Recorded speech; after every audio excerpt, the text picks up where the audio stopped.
Di jantung Kalimantan Tengah, ketika dunia terasa begitu jauh dan hutan adalah satu-satunya cakrawala, lahirlah seorang anak yang kelak mengubah sejarah tanahnya.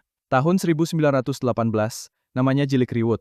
Dunia berubah secara dahsyat pada dekade 1940-an. Kekuasaan Belanda runtuh oleh invasi Jepang dalam Perang Dunia Kedua. Kalimantan, yang terpencil namun strategis, jatuh ke dalam pendudukan kekaisaran. Pada tahun 1945, setelah Jepang menyerah, Soekarno memproklamasikan kemerdekaan Indonesia. Namun kemerdekaan tidak datang sebagai perayaan, melainkan sebagai perang. Revolusi tidak hanya diperjuangkan di kota-kota, ia juga berkobar di hutan-hutan Borneo. Revolusi Nasional Indonesia antara tahun 1945 hingga 1949 berlangsung dengan penuh darah dan pengorbanan. Ketika kedaulatan akhirnya diakui, dimulailah pertempuran baru, membangun sebuah bangsa yang majemuk, terpecah, dan luas. Ia tidak hanya membantu membebaskan Indonesia, kini ia harus memastikan bahwa rakyatnya tidak dilupakan di dalamnya.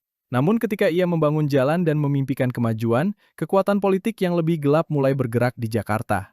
Dan tak lama kemudian, negeri yang ia bantu dirikan akan memasuki salah satu krisis paling berdarah dalam sejarahnya. Indonesia bergetar.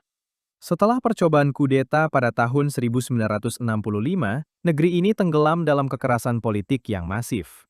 Ribuan orang tewas dalam pembersihan anti-komunis. Suasana dipenuhi kecurigaan dan ketakutan. Ia telah mengabdikan hidupnya bagi kemerdekaan dan pembangunan daerah. Kini ia adalah seorang pria yang berada di luar kekuasaan, namun ia bukanlah pria yang kalah. Ia kembali ke Kasongan, di Kalimantan Tengah. Jauh dari hiruk-pikuk Jakarta, sebuah babak baru dimulai. Kasongan bukan sekedar tempat pengasingan, ia adalah kepulangan menuju akar. Ia memahami bahwa kemerdekaan bukan hanya soal politik, ia juga tentang kebudayaan. Ia meninggal jauh dari kekuasaan, tetapi tidak jauh dari sejarah. Namun monumen sejatinya bukanlah batu, melainkan Kasongan.